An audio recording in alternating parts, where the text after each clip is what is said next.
Très bien. Bonjour à tous. Je m'appelle Julie Lercari, donc je suis intervenante en prévention des risques professionnels.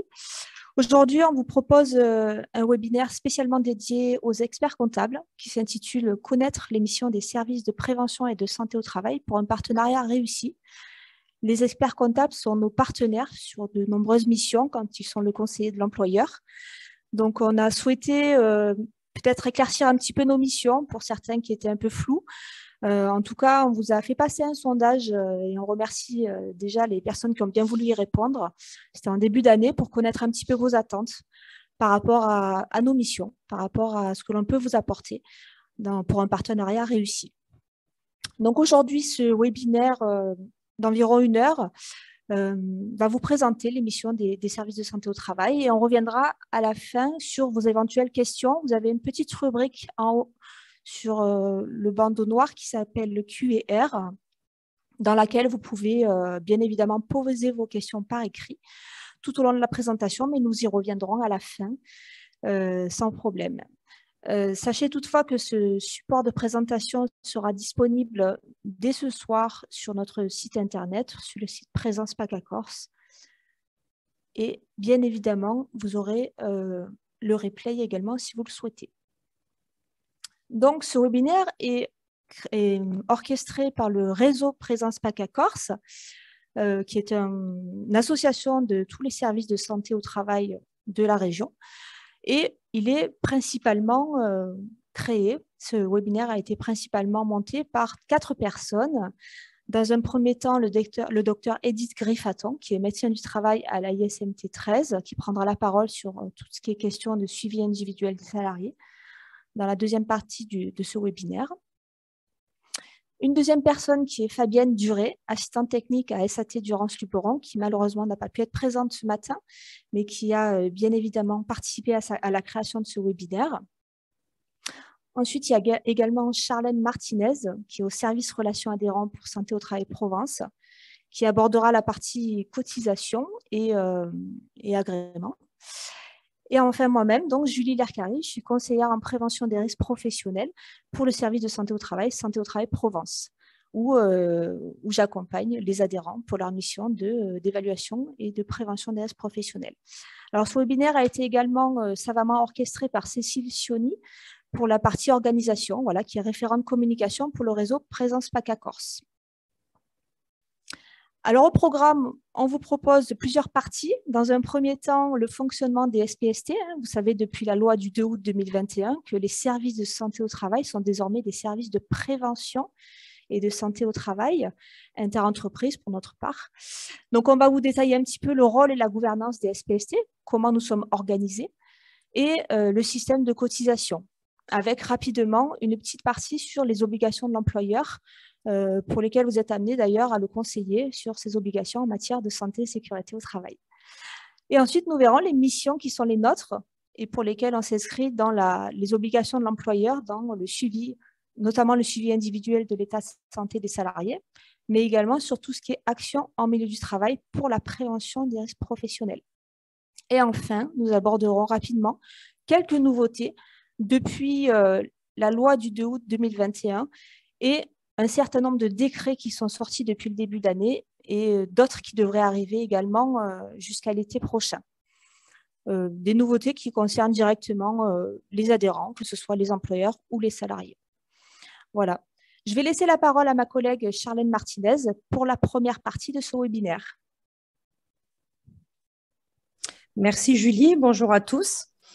Alors, tout d'abord, qu'est-ce qu'un SPST? Donc, un SPST, c'est une association privée à but non lucratif de loi 1901 et qui est constituée donc d'équipes pluridisciplinaires qui sont coordonnées par les médecins du travail. Donc là, comme vous pouvez le voir, nos 4 missions principales sont l'AMT, donc action en milieu du travail, la sécurité et le suivi des salariés, la surveillance et l'état de santé des salariés, ainsi que le conseil aux employeurs et la traçabilité ainsi que la veille sanitaire. Diapo suivante.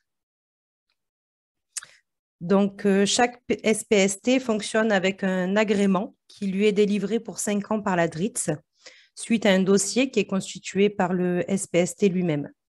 Cet agrément, lui, est défini pour chaque service, donc soit par sa compétence géographique, soit en fonction de son secteur d'activité.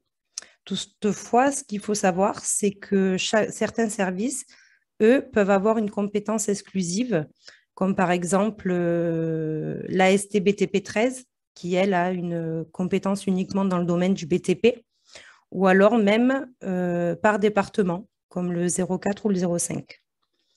La gouvernance, elle, du SPST, c'est composé donc d'un conseil d'administration ainsi qu'une commission de contrôle. Et auparavant, cette élection se faisait sur la base du volontariat.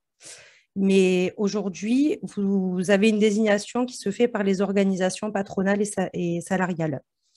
Donc, elle atteste d'un contrôle pour les employeurs et par les salariés également. Donc, en ce qui concerne les systèmes de cotisation, chaque début d'année, l'employeur reçoit un email lui demandant de mettre à jour sa liste des effectifs depuis son portail adhérent avec une date d'échéance qui est propre à chacun des services. Donc, ce qui va après induire la cotisation annuelle pour tous les salariés qui seront présents au 1er janvier au sein de l'entreprise. Puis, mensuellement ou trimestriellement, voire même en fin d'année, vous aurez une facture qui sera éditée et qui est dite de régularisation complémentaire pour tous les salariés qui seront embauchés en cours d'année. C'est pourquoi on demande aux employeurs de bien vouloir déclarer depuis le portail chaque nouveau entrant au fur et à mesure. Depuis 2018, donc, tous les PST ont été obligés de mettre en place un système de cotisation qui est dit per capita, soit une cotisation par an et par salarié. Dans cette cotisation, vous allez avoir d'inclus l'intégralité des prestations qui sont fournies par le service, à savoir les examens complémentaires, donc ils peuvent être soit des radios, soit des prises de sang, en fonction des postes et des risques des salariés. Mais vous avez également donc, tout ce qui est sensibilisation ou alors ateliers d'information qui peuvent être fournis par le service. Cependant, il y a certains SPST qui, eux, peuvent facturer des prestations complémentaires, comme par exemple une intervention d'un ergonome au sein de l'entreprise. Voilà. Donc, à ce moment-là, je vous inviterai de vous rapprocher du service de santé au travail avec lesquels vous collaborez pour qu'ils puissent vous donner plus précisément leur système de fonctionnement en termes de cotisation. Donc, ce qu'il faut savoir, c'est que chaque chef d'entreprise a des obligations. C'est déjà tout d'abord d'adhérer à un service de santé au travail dès l'instant où il embauche un salarié et quelle que soit la durée de son contrat de travail ou même la nature. De plus, il doit déclarer chaque année les risques auxquels peuvent être exposés leurs salariés au sein de leur entreprise. Voilà, donc là, comme vous pouvez le voir, vous avez les 9 principes généraux de la prévention qui font référence au Code du travail. Et enfin, si l'employeur a une obligation, le salarié, lui aussi également, il a des obligations. Donc, il se doit d'honorer les visites médicales auxquelles il est convoqué.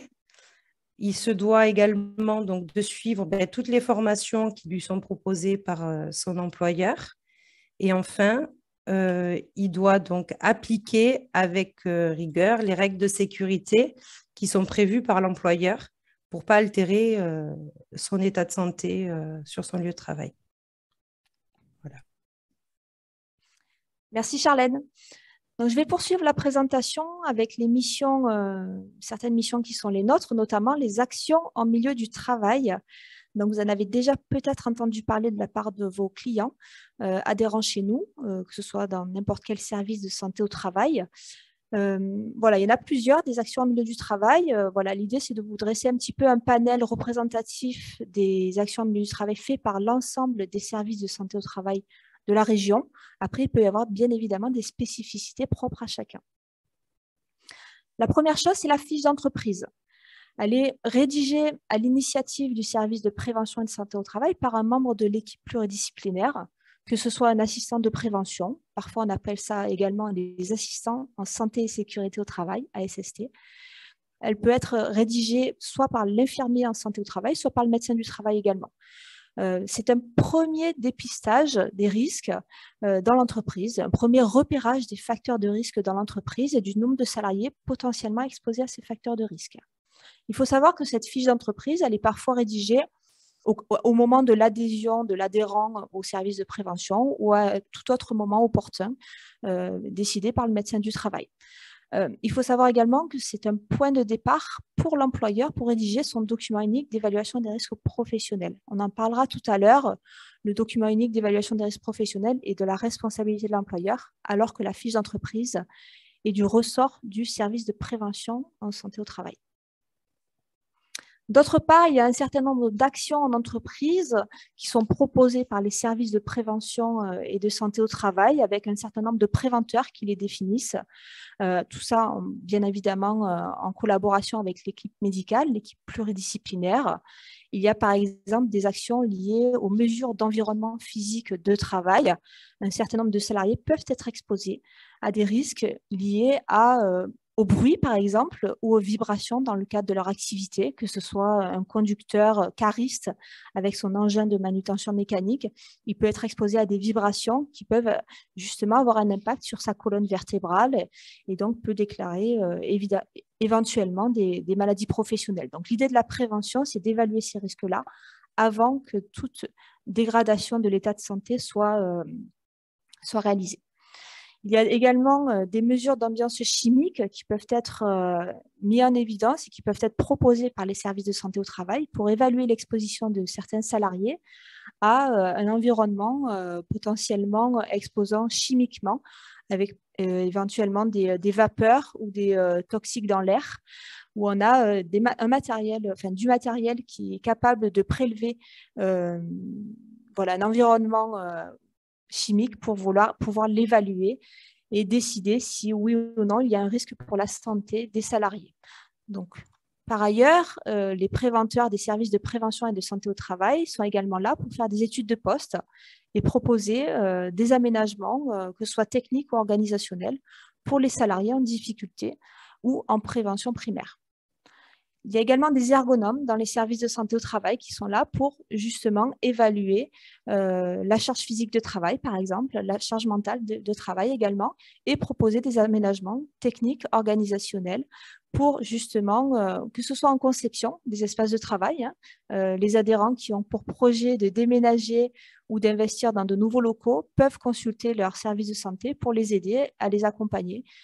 D'une part, dans l'analyse de l'existant pour essayer de ne pas refaire les mêmes erreurs du point de vue de la conception et d'autre part pour les accompagner dans le changement par rapport à leurs équipes. Et enfin, on a un certain nombre d'actions, que ce soit pour la sensibilisation des salariés liés aux gestes et postures au travail, par exemple, mais également dans la prévention des troubles musculo-squelettiques. Je ne sais pas si ce terme vous parle, les TMS, mais ça représente aujourd'hui presque 90% des maladies professionnelles déclarées et qui n'épargnent aucun secteur d'activité.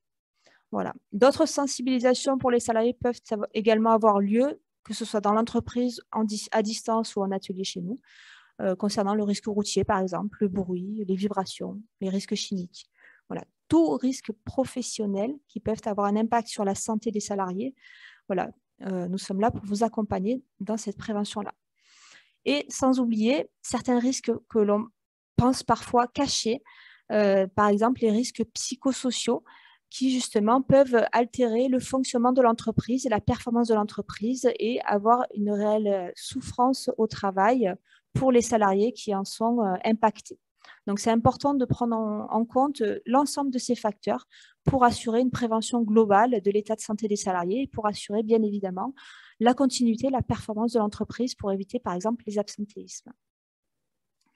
Alors, il y a plusieurs portes d'entrée qui existent pour déclencher une action en milieu du travail.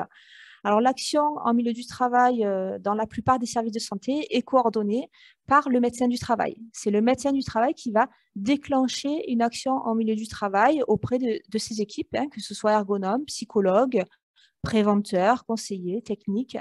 Voilà, c'est le médecin du travail qui va déclencher cette action-là. Et il y a plusieurs portes d'entrée possibles. Par exemple, s'il détecte que au cours de visites médicales où il reçoit ses salariés, il détecte un trouble particulier, un problème récurrent pour une même entreprise auprès de différents salariés d'un même poste, il peut par exemple déclencher une étude de bruit où là, le préventeur va se déplacer en entreprise, évaluer les risques liés à l'exposition au bruit et faire une métrologie, par exemple, une dosimétrie d'exposition au bruit, pour identifier et pour caractériser l'exposition sonore des salariés. D'autre part, ça peut être dans le cas d'une situation individuelle où le médecin a demandé à un intervenant en prévention des risques professionnels d'intervenir sur une problématique personnelle individuelle du salarié dans le cadre de son poste de travail, où il est nécessaire de lui proposer des aménagements lui permettant de maintenir son activité au poste de travail, suite à un problème de santé, que ce soit en lien ou non avec son travail. D'autre part, l'action en milieu du travail est possible à partir du moment où l'employeur peut alerter le médecin du travail sur une situation individuelle ou collective, et donc il peut être à l'origine également d'une demande d'action en milieu du travail via son médecin du travail, bien évidemment. D'autre part, malheureusement, certains salariés peuvent être touchés par des événements graves dans le cadre de leur métier, de leur fonction. Par exemple, une personne en accueil du public peut être heurtée par un propos agressif vis-à-vis de sa fonction. Donc, un accompagnement psychologique peut avoir lieu par des psychologues du travail notamment pour justement aider les salariés en souffrance vis-à-vis de leur situation de travail. Enfin, les préventeurs, qu'ils soient techniciens, conseillers en prévention des risques professionnels, peuvent intervenir dans le cadre des réunions des CSE. Avant, on appelait ça CHSCT, Comité d'hygiène et de sécurité des conditions de travail. Aujourd'hui, maintenant, le CHSCT, on laissé place au CSE. Et donc, les préventeurs peuvent intervenir dans le cadre de ces réunions pour justement conseiller les employeurs pour la prévention des risques professionnels de leurs salariés. Et enfin, ça peut être tout simplement un contact au moment de l'adhésion des adhérents, des entreprises, pour notamment la rédaction de la fiche d'entreprise, comme je vous disais au tout début. Alors, il faut savoir qu'un certain nombre de SPST, de services de prévention et de santé au travail, développent depuis plusieurs années des ateliers en présentiel sur divers sujets pour accompagner les adhérents dans la prise en charge de leurs risques professionnels. Donc, ces ateliers en présentiel sont faits essentiellement sur inscription préalable où l'adhérent se déplace au service de prévention pour justement acquérir un certain nombre d'informations voire de méthodes d'évaluation qu'il pourra déployer ensuite dans son propre établissement. Donc, par exemple, ça peut concerner l'accompagnement vis-à-vis du document unique d'évaluation des risques professionnels. Ça peut être également en ce qui concerne la prévention des risques psychosociaux et de la qualité de vie au travail, la prévention des troubles musculo-squelettiques, les TMS, la prévention du bruit en entreprise ou encore l'identification des éléments clés, des dangers clés de la fiche de données de sécurité. Donc là, on est plus dans le risque chimique qui ne concernera pas tout le monde, mais qui est notamment essentiel pour certains secteurs d'activité. D'autre part, les services de prévention développent, surtout depuis 2020, un certain nombre de webinaires, donc d'informations en ligne, comme l'on peut suivre à distance sans se déplacer, qui sont environ d'1 heure. Donc, comme là, on fait ce matin, certains services de prévention les proposent plus localement au niveau de leurs adhérents sur des sujets particuliers. Ça peut être également à la demande de certaines entreprises sur un secteur d'activité ou un risque en particulier. Alors, le document unique d'évaluation des risques professionnels, on a souhaité vous faire une petite partie par rapport à cet élément-là, puisque le sondage du début d'année a montré que vous aviez des questions par rapport à cet élément-là. Donc, il faut savoir que l'employeur, il est à la charge de l'employeur d'évaluer les risques pour la santé et la sécurité de ses salariés. Et c'est lui qui doit identifier ces risques et les hiérarchiser. il est tenu de rédiger donc, cette évaluation des risques dans un document que l'on appelle un document unique d'évaluation des risques professionnels. Il doit en assurer la traçabilité collective et faire un inventaire de ces risques avec une hiérarchisation pour pouvoir déployer un programme de prévention de l'amélioration des conditions de travail. Alors, il n'y a aucune forme qui est imposée à ce jour par la réglementation en ce qui concerne le document unique. En revanche, un certain nombre de services de prévention proposent des trames d'évaluation. D'autres organismes comme l'INRS également proposent des trames pour pouvoir évaluer les risques et rédiger le document unique d'évaluation des risques professionnels. Alors, charge à chaque employeur de définir voilà, son évaluation des risques et de rédiger son document unique. Ce document unique doit être mis à jour soit tous les ans pour les entreprises de plus de 20 salariés, soit dès lors qu'il y a une modification impactant les conditions de travail des salariés. Alors, sachez toutefois que depuis mars 2022, cette année, il y a eu un décret qui est sorti venant compléter la loi du 2 août 2021 et qui vient également apporter quelques modifications concernant ce document unique d'évaluation des risques. Alors, on a synthétisé un petit peu les principales modifications concernant le décret de mars dernier, avec à savoir, par exemple, une mise à jour annuelle. Je vous ai dit 20 salariés, c'est une erreur de ma part, désolé. Donc, c'est plutôt à partir de 11 salariés qu'il est nécessaire d'avoir une mise à jour annuelle. En dessous, la mise à jour sera nécessaire dès lors qu'il y a des modifications impactant les conditions de travail des salariés, bien évidemment. Alors, l'employeur peut se tourner vers les personnes qu'il juge compétentes pour le rédiger. Il est de sa responsabilité de le rédiger. Toutefois, il peut se tourner vers notamment son service de prévention et de santé au travail pour le rédiger. Il est nécessaire, depuis mars 2022, de laisser libre accès aux anciens travailleurs le document unique, tout à fait, surtout pour la traçabilité des expositions professionnelles. L'employeur doit consulter son CSE pour justement rédiger son document unique et pour ses mises à jour. Et il doit envoyer à chaque mise à jour son document unique au médecin du travail qui suit son entreprise. La conservation est nécessaire pendant 40 ans désormais. Il est prévu ensuite une plateforme dématérialisée pour conserver et pour rédiger le document unique d'évaluation des risques. Alors, selon la taille de l'entreprise, moins de 50 salariés ou plus de 50 salariés, voilà, ces plateformes seront mises en place à partir de 2023, voire 2024 par les branches d'activité. D'autre part, il va être nécessaire de prendre en compte les polyexpositions. Alors, face aux agents chimiques, bien évidemment, un salarié qui est exposé à divers agents chimiques pourra avoir malheureusement un effet cocktail, c'est-à-dire un effet qui va se cumuler malheureusement vis-à-vis de son état de santé. Donc, il est nécessaire de prendre en compte ces polyexpositions. Ensuite, le document unique, désormais, devra prendre en compte la qualité de vie et des conditions de travail des salariés.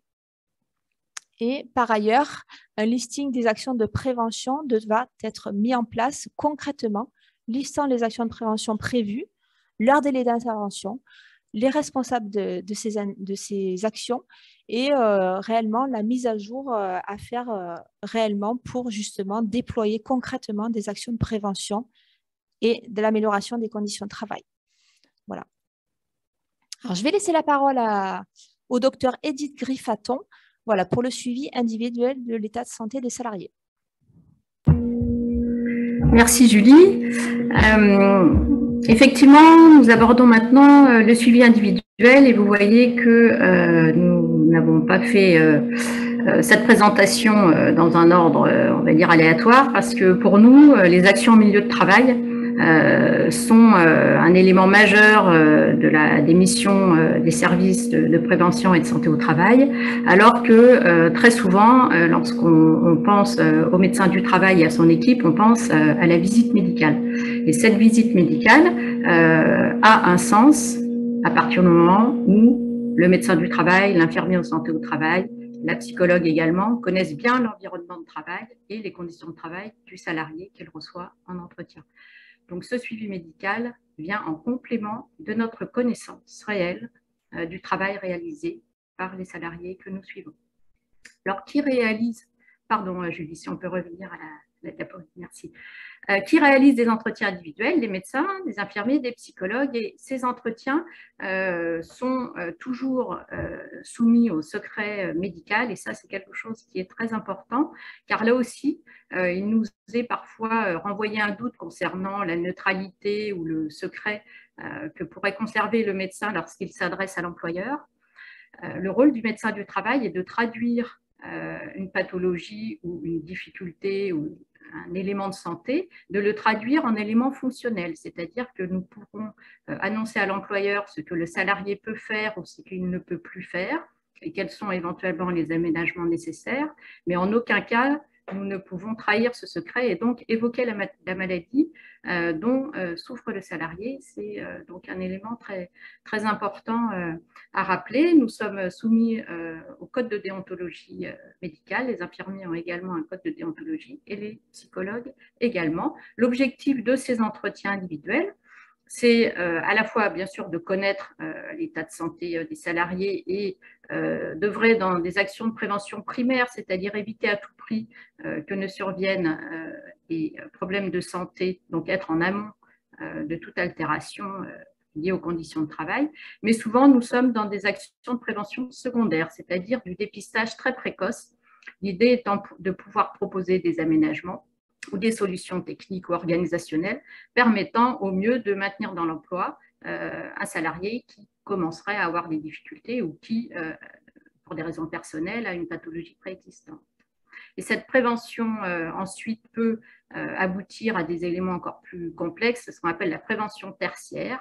Et nous développons maintenant dans la plupart de nos services de santé au travail des cellules de maintien en emploi dont l'objectif va être de proposer aux salariés en situation très complexe des bilans pluridisciplinaires de manière à accompagner le salarié et l'employeur dans la recherche d'une solution acceptable et de ne plus, comme nous le faisions peut-être un peu trop vite, en l'absence de tous ces regards pluridisciplinaires, de ne plus aboutir trop facilement à des inaptitudes au poste qui sont des situations et des conclusions et des situations d'échec pour chacune des parties. Donc aujourd'hui, une des missions de nos services, c'est également ça, c'est travailler dans le maintien en emploi et prévenir la désinsertion professionnelle. Voilà, Julie, on peut passer. Merci. Donc, le médecin du travail ne travaille pas seul, bien évidemment. Il travaille avec une équipe de proximité. C'est-à-dire qu'au sein d'un même centre, le médecin va travailler avec un infirmier spécialisé en santé au travail, avec également un préventeur qu'on appelle un assistant de prévention, on en a parlé tout à l'heure, ou un ATST. Une assistante, bien sûr, et puis il fait appel à des ressources lorsque à la fois où son temps, son niveau de compétence est atteint. À ce moment-là, il fait appel à ses ressources internes auxquelles appartiennent en fait les ingénieurs, les préventeurs des services de santé dont Julie vous a présenté l'émission tout à l'heure avec les spécificités, par exemple. Certains préventeurs sont spécialisés en métrologie bruit, d'autres seront plus spécialisés sur l'analyse du risque chimique, etc. Donc, au sein des services de santé, nous sommes déjà toute une équipe. Et puis, nous travaillons avec des partenaires externes. Pour certains, par exemple, Cap Emploi, qui sont des associations susceptibles d'intervenir et d'accompagner au mieux des salariés souffrant d'un handicap. Nous travaillons bien sûr avec des assistantes sociales, avec également tous les partenaires institutionnels comme la Caisse primaire d'assurance maladie. Nous avons, en tant que médecins du travail, de plus en plus de liens de proximité avec les médecins conseils qui, peut-être le savez-vous, ont, eux, un rôle de contrôle et non pas de prévention. Et par rapport à ce rôle de contrôle financier, nous arrivons à travailler, j'ai envie de dire, en bonne intelligence. Lorsqu'on sait, par exemple, qu'un salarié a un projet de reclassement, eh bien, des droits à arrêt maladie peuvent être parfois prolongés par le médecin conseil lorsque nous nous mettons en contact avec lui. Et puis, nous faisons le lien également avec les soignants qui prennent en charge le salarié, médecins traitants, médecins spécialistes, kinésithérapeutes, toujours avec l'accord du salarié, nous nous mettons en contact avec eux de manière à approfondir notre évaluation, notre connaissance de l'état de santé, toujours dans un souci d'optimiser en fait l'adéquation état de santé caractéristique du poste de travail. Donc voilà, nous sommes un peu, je pense, les médecins du travail, chefs d'orchestre, et nous faisons appel aux meilleurs partenaires ou aux ressources, on va dire, les plus adaptées de manière à solutionner des situations complexes médico-professionnelles. Alors, concernant la surveillance de l'état de santé des salariés depuis 2017, les périodicités, donc la régularité des visites dites systématiques a été modifiée. Donc, je pense que ce sont des données que vous avez en tête. Il existe en gros deux grands types de catégories de salariés. On a vu tout à l'heure que c'est bien à l'initiative de l'employeur que doivent être classés, entre guillemets, hein, les salariés, selon leur niveau de risque. Donc, un salarié qui n'est pas exposé à des risques listés, on verra après, sera surveillé ou classé en suivi individuel dit général. Et donc, il bénéficiera d'un suivi qui sera fixé au maximum tous les 5 ans et il pourra être reçu, dès l'embauche d'ailleurs, par un infirmier en santé au travail. Dans le cas maintenant des surveillances dites renforcées, lorsque le salarié est exposé à des risques bien identifiés, à ce moment-là, le suivi individuel aura lieu au maximum tous les 2 ans, en alternance entre donc, un entretien avec le médecin et un entretien avec l'infirmier. Après, ces suivis pourront être également ajustés par le médecin, c'est-à-dire que ce sont des suivis des échelles maximales, mais le médecin, en collaboration avec l'infirmier et vice-versa, pourront décider de recevoir certains salariés de manière plus restreinte. Donc, on va redécliner simplement pour vous rappeler effectivement dans le cadre des suivis dits particuliers, donc c'est les suivis les plus restrictifs. Il existe 3 catégories. Donc, une première catégorie qui est liée vraiment en fait au risque auquel sont exposés les salariés. Une deuxième catégorie qui fait classer en surveillance renforcée parce que il y a en fait des autorisations particulières, par exemple par l'employeur en fait, et qui nécessiteront le suivi renforcé, on verra après. Hein. Et puis la troisième catégorie, si vous voulez, on va décliner à la diapo suivante, ça va être plus simple. Donc là, nous sommes dans la première catégorie et seront donc reçus tous les 2 ans les salariés qui sont exposés aux poussières d'amiante, aux poussières de plomb, aux agents cancérigènes. C'est la première colonne. Hein. La colonne de droite correspond à des textes plus anciens et c'était des éléments de comparaison. Au risque aussi de chute de hauteur lors des opérations de montage et de démontage d'échafaudage, rayonnement ionisant et risque biologique pour tous les soignants. En gros, ça regroupe principalement soit des expositions à des agents cancérigènes, soit des risques biologiques, soit les risques de chute de hauteur. Ça paraît un petit peu étonnant parce que ça paraît, on peut dire, un point de détail par rapport à tout type d'activité. Il semble que ce soit un des risques d'accident de travail majeurs en France et donc ça a expliqué, on va dire, cette ligne spécifique dans ce tableau de suivi. Alors, on peut passer à la catégorie 2. Donc, sont également soumis à une surveillance renforcée les jeunes de moins de 18 ans qui travaillent affectés à des travaux dangereux. Là encore, la définition est réglementaire. De même, tous les travailleurs qui doivent passer des habilitations électriques, même de niveau le plus simple, ce qu'on appelle les habilitations côté H0, B0, quelqu'un qui travaillerait simplement au pourtour d'un système électrique, à partir du moment où il a passé une habilitation, eh bien, il est suivi de manière plus serrée, puisque donc, il bénéficie d'un suivi tous les 2 ans par l'équipe de santé au travail. Et puis, est également suivi de cette manière-là, sont suivis les salariés qui doivent passer ce qu'on appelle des CACES, certificats d'aptitude à la conduite en sécurité. Ces CACES sont nécessaires pour la conduite d'engins. Alors, le plus souvent, ce sont des engins de type Clark, par exemple.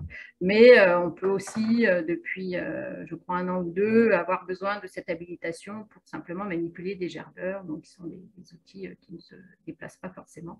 Bon, voilà, il y a des listes assez précises d'engins répondant à ces obligations.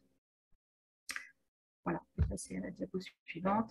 Et enfin, l'employeur peut décider, par rapport à des décisions qui lui sont propres et qui auront été validées en CSE, peut décider donc de catégoriser en surveillance individuelle renforcée certains travaux qui n'auraient pas été listés par la réglementation. Bon, le médecin du travail est informé. Alors, c'est vrai que en début 2017, certains employeurs étaient tentés pour peut-être bénéficier d'un suivi médical plus rapproché, de prendre cette décision-là.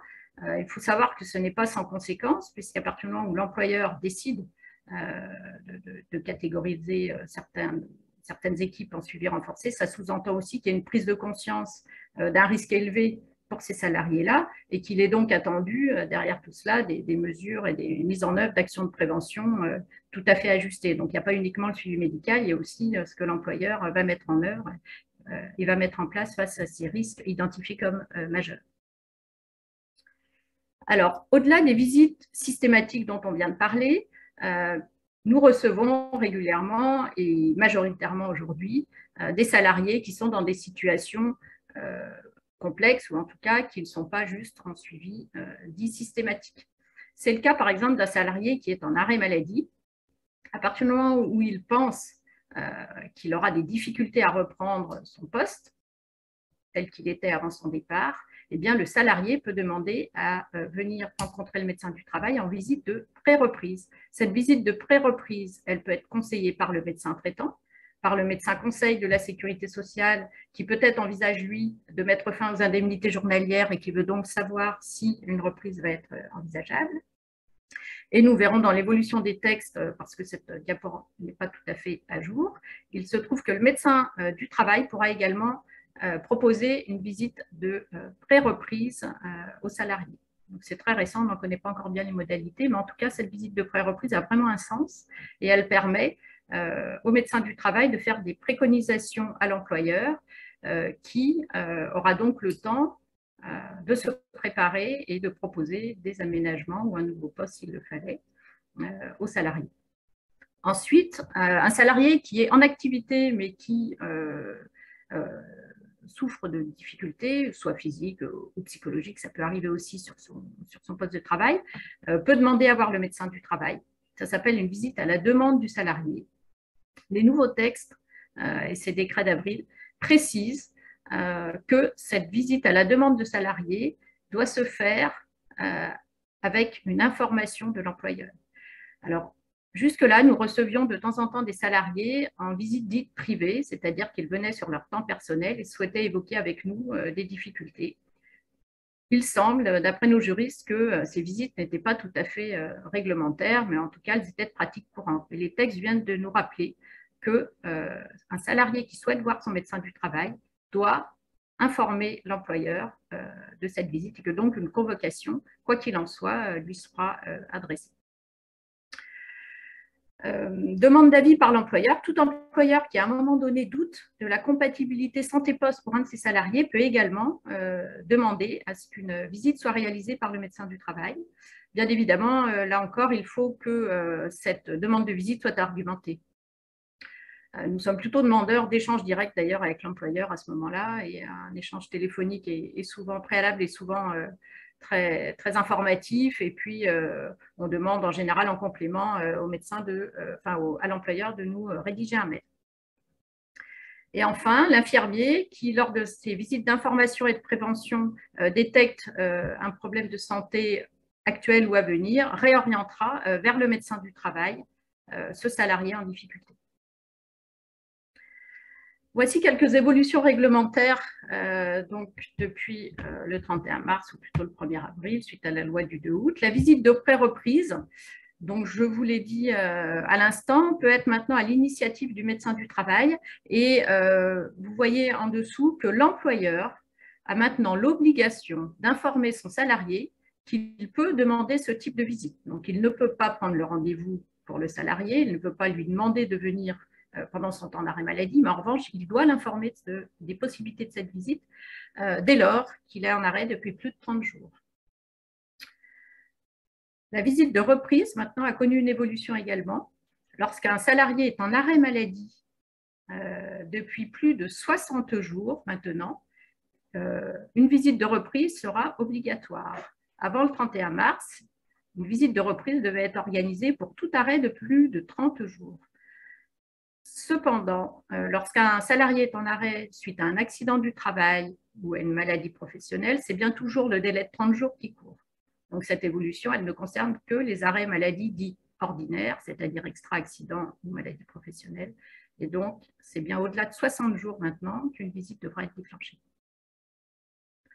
La visite post-exposition, c'est un nouvel type de visite médicale qui a été créée, qui s'est appelée pendant un court moment la visite de fin de carrière. Elle s'appelle maintenant visite post-exposition. Lorsqu'un salarié a été exposé à un des risques donc listés parmi les surveillances individuelles renforcées, c'est-à-dire en particulier les agents cancérigènes, cette première colonne que je vous ai présentée tout à l'heure, eh bien, dès qu'il cesse cette exposition, il doit pouvoir rencontrer un médecin du travail de manière à mettre en route ce qu'on va appeler le suivi post-exposition. Malheureusement, lorsqu'un salarié est exposé à des agents cancérigènes et lorsqu'il n'a pas été suffisamment protégé, certains cancers pourraient se déclencher, se développer, et parfois très tardivement. Par exemple, dans le cas de l'exposition aux poussières d'amiante, on s'aperçoit que c'est au moins 20 ans après le début de l'exposition que l'on commence à dépister des lésions bénignes ou malignes au niveau de la plèvre, particulièrement qui est l'enveloppe qui entoure les poumons. Donc, un suivi post-exposition est essentiel et surtout doit se prolonger à distance de l'exposition. C'est toute la logique de ces visites. Et enfin, alors je ne vois pas le bas de la diapo, mais je pense qu'il s'agit de la visite de mi-carrière, qui est elle aussi obligatoire maintenant et qui concerne les salariés dans leur 45e année. Donc, il doit y avoir une visite déclenchée par l'employeur auprès du médecin du travail. Cette visite, elle a pour objectif de s'assurer qu'il n'y a pas de risque de désinsertion professionnelle, puisqu'à 45 ans, il reste encore au moins une vingtaine d'années à travailler. Donc, c'est une espèce de visite permettant un bilan d'étape de carrière, on peut dire, sur le plan santé-travail. Parmi les nouveaux décrets, là encore, voilà un élément intéressant qui est le rendez-vous de liaison. Le rendez-vous de liaison, il concerne la possibilité pour l'employeur de prendre contact avec son salarié pendant la période d'arrêt maladie. Jusqu'alors, lorsqu'il y a une suspension de contrat, c'est-à-dire pendant cette période d'arrêt maladie, l'employeur était souvent très embêté, voire gêné légalement pour prendre contact avec son salarié et essayer d'envisager la reprise d'un poste ou savoir un petit peu comment le salarié pouvait envisager la suite au sein de l'entreprise. Donc, ce nouveau texte, en fait, légitime la prise de contact employeur-salarié ou salarié-employeur, puisque ça peut se proposer dans les deux sens. L'idée étant que l'une ou l'autre des parties propose donc de se rencontrer en réunion et le service de santé est également associé, peut être associé à cette réunion d'échange et de préparation de la suite donnée à cet arrêt maladie. C'est un petit peu le parallèle avec la visite de reprise qui existait donc déjà depuis longtemps et qui se faisait entre le médecin du travail et le salarié. Cette fois-ci, c'est bien un temps de réunion, un temps d'échange entre l'employeur et son salarié. Nous sommes également très présents sur des sujets de santé publique, au-delà de toute cette recherche d'adéquation état de santé, poste de travail. Chacun arrive avec son histoire personnelle, son environnement aussi, et on s'est bien rendu compte avec les événements récents que la santé publique rentrait directement dans l'entreprise. Donc, nous sommes associés très souvent à des projets de prévention des addictions et de tout ce qui est consommation de substances psychoactives. Les vaccinations, nous sommes également associés pour ce type de réflexion et d'actes, puisque nous avons vacciné pendant la Covid.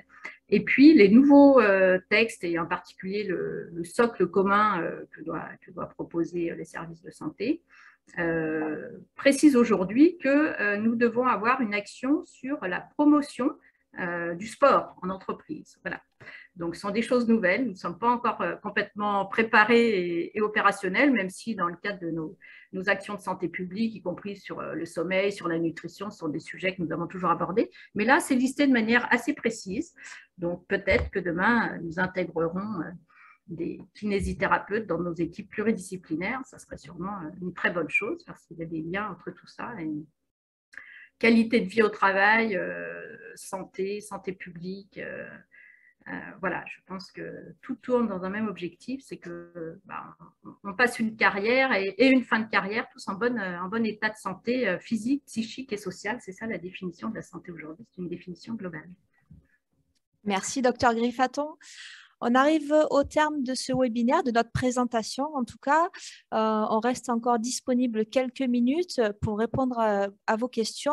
Je vous rappelle que ce webinaire sera disponible en replay et aussi le support de présentation sur le site de Présence PACA Corse, dans la partie ressources, où vous retrouvez également d'autres webinaires et d'autres replays sur d'autres thèmes qui ont été développés dernièrement par les services de prévention et de santé au travail. Sachez toutefois que vous devez garder à l'esprit que le médecin du travail est votre premier conseiller et le premier conseiller de l'employeur en matière de prévention et de gestion des risques en entreprise, pour assurer les démarches de prévention adaptées pour les salariés, pour limiter l'impact du travail sur la santé des salariés. Voilà. Je me tourne vers Cécile pour voir s'il y a quelques questions prévues. Oui. Déjà, peut-être rédigées au cours de la présentation. Alors, je vous rappelle juste que si vous avez des questions, vous pouvez utiliser donc, le bouton QR pour poser vos questions. Donc, on a eu quelques questions pendant la présentation. Donc, pour commencer, peut-être préciser quels sont en moyenne les délais d'intervention quand il s'agit des actions en milieu de travail. Alors, je vais peut-être répondre à cette question puisque ça me concerne principalement. Alors, je pense que c'est propre à chaque service de santé au travail et bien évidemment à la charge de travail temporaire qui peut exister. De notre côté, en général, entre le moment où le médecin du travail nous fait une demande à la cellule technique, on met peut-être 2 ou 3 semaines à rappeler l'employeur pour lui donner un délai précis d'intervention et sachant que l'intervention, selon la difficulté de l'intervention, que ce soit par exemple face aux risques chimiques où il y a potentiellement des polyexpositions, où il y a une enquête à mener vis-à-vis de l'état de santé des salariés et l'adéquation avec le poste. Donc là, ça peut, je dirais, durer plusieurs mois. Donc voilà, il ne faut pas s'inquiéter. En général, on rappelle l'employeur après la sollicitation du médecin du travail sous maximum 2-3 semaines, mais l'intervention peut durer parfois plusieurs semaines, voire plusieurs mois, selon les cas. D'accord, merci. Peut-être juste pour rester sur ces actions en milieu de travail, on a une question qui a été suscitée par la thématique. Préciser, alors je pense que ça a été dit notamment dans la présentation, mais peut-être pour revenir sur si on veut lancer justement une action de sensibilisation au TMS, comment s'y prendre? Quelle est la procédure? Alors, nous concernant AST Provence, Santé au Travail Provence, nous avons développé des ateliers en présentiel et je crois que c'est déjà le cas d'autres services de prévention et de santé au travail. Il faudrait que la personne qui a posé la question se renseigne plus précisément auprès de son service de santé au travail. Mais nous concernant, nous avons développé des ateliers en présentiel au cours desquels nous expliquons un petit peu la démarche de prévention globale, nous expliquons les facteurs de risque par rapport aux troubles musculo-squelettiques, à savoir les facteurs biomécaniques, de port de charge, mais également organisationnels et la prise en charge également des risques psychosociaux. Donc voilà, nous expliquons un petit peu une démarche globale et nous leur proposons un outil qui a été développé par l'INRS pour les aider à déployer cette démarche en interne. Et bien évidemment, nous sommes là en support pour les accompagner dans cette démarche et approfondir peut-être l'identification des facteurs de risque pour certains postes de travail. D'accord, merci. Une question sur la visite médicale, qui est peut-être aussi, c'est peut-être une question particulière, il faut peut-être voir directement avec chaque service de santé au travail, mais comment ça se passe si un salarié ne se rend pas à la convocation? Qu'est-ce qui se passe derrière? Est-ce qu'il est reconvoqué? Est-ce que l'employeur risque quelque chose? Alors, c'est plus une réponse, je pense, de l'ordre du juridique. Ce qui est sûr, c'est que se rendre à une consultation médicale, c'est une obligation. Donc, je pense que si on ne répond pas à un cadre réglementaire, il y a une sanction possible. Je n'en connais pas les détails, mais c'est sûr que ça doit se gérer on va dire d'un point de vue disciplinaire, en interne, ça je ne saurais pas répondre. Il est reconvoqué, oui. Là encore, les règles des services de santé, je pense, doivent différer. Tout dépend si cette absence est excusée et qu'on en connaît les motifs. S'il n'y a pas de retour et que c'est simplement une absence non excusée, pour nous, le salarié, en général, repart en termes de requête à une échéance prévue comme s'il était venu. Donc, c'est vrai qu'il y a une perte de chance pour lui et il sera reconvoqué officiellement comme s'il était venu, c'est-à-dire éventuellement 2 ans plus tard ou 5 ans plus tard par rapport à notre système informatique. Tout ça est réajustable, mais c'est vrai qu'il est important que les parties se respectent pour qu'elles fonctionnent de bonne manière. D'accord, merci. Est-ce qu'une question sur la manière d'informer les salariés sur la visite de pré-reprise et le rendez-vous de liaison, est-ce qu'il existe des modèles de lettres pour que l'employeur pourrait utiliser?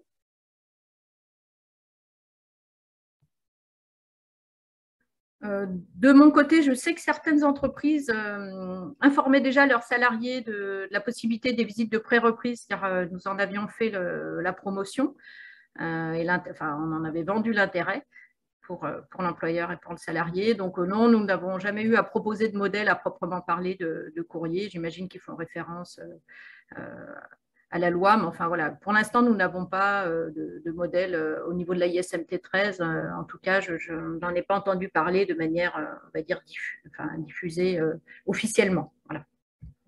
D'accord. La visite à la demande une visite à la demande de l'employeur. Alors, la question, que la visite à la demande, là, la question est tournée de cette manière en demandant sur quoi peut déboucher une visite à la demande de l'employeur. Alors déjà, est-ce que quelqu'un peut répondre? Oui, donc l'employeur demande une visite en dehors des visites systématiques lorsqu'il a un doute concernant la compatibilité entre l'état de santé et le poste. Donc, à l'issue de cette visite, le médecin du travail va se positionner en rendant un avis.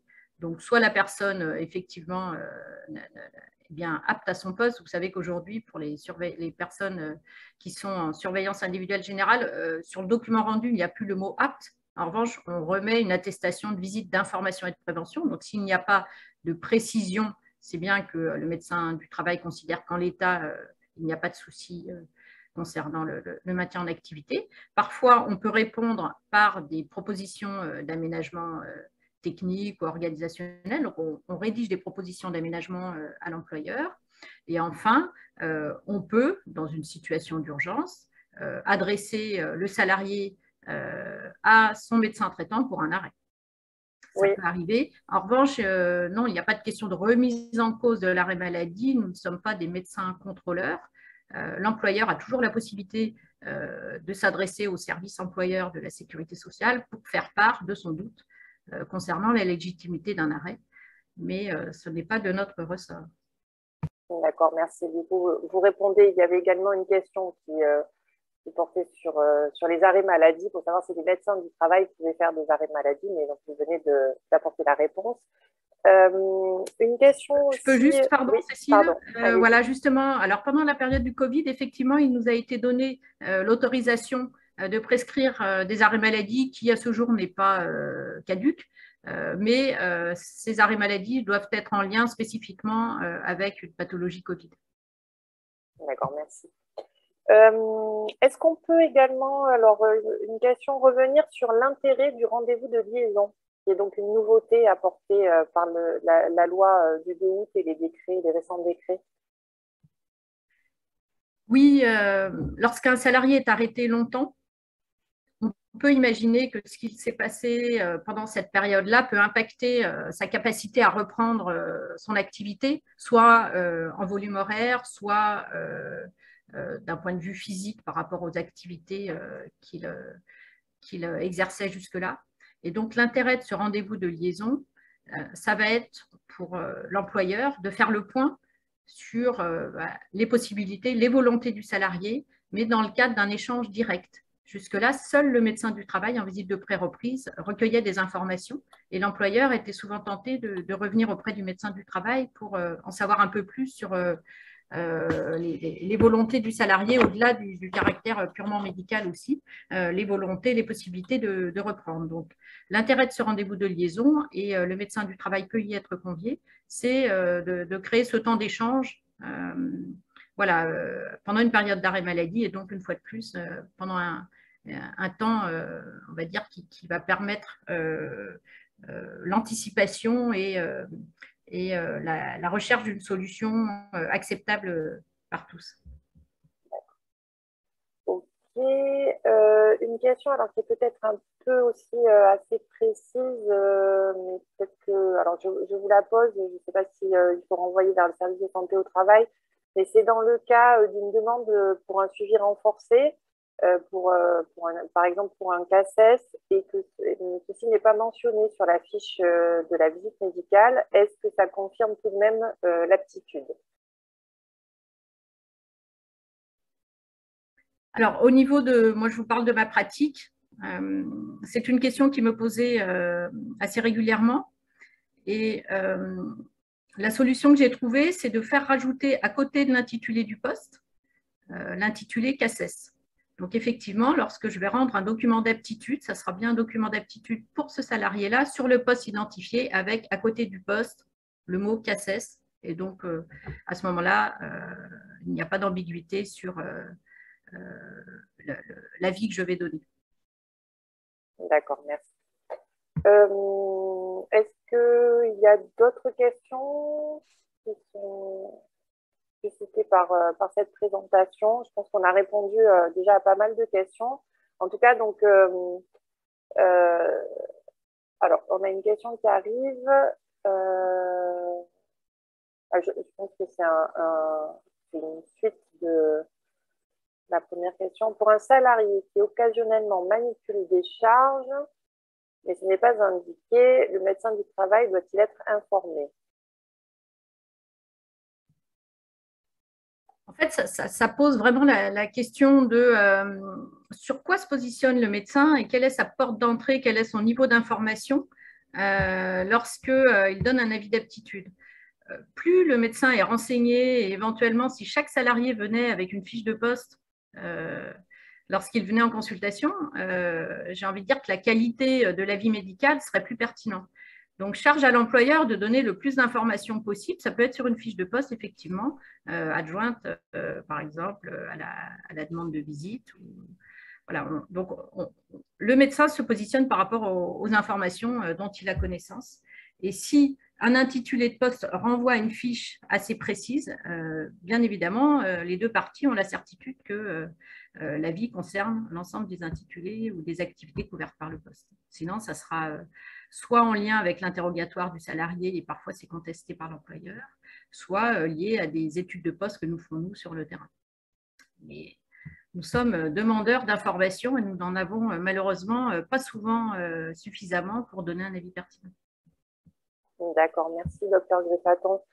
Je pense qu'on va terminer le webinaire. On arrive à l'heure de fin.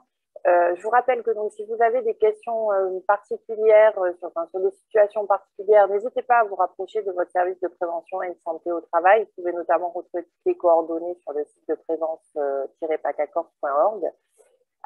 Quand vous allez vous déconnecter, là, à la fin donc, de ce webinaire, vous allez avoir une fenêtre pour un petit questionnaire de satisfaction. Donc, merci, c'est très court, il y a quelques questions pour qu'on puisse s'améliorer pour nos prochains webinaires. Donc, merci d'y répondre. Merci à tous de nous avoir rejoints ce matin et merci à nos intervenantes. Et je vous dis à bientôt. Merci beaucoup. Bonne journée.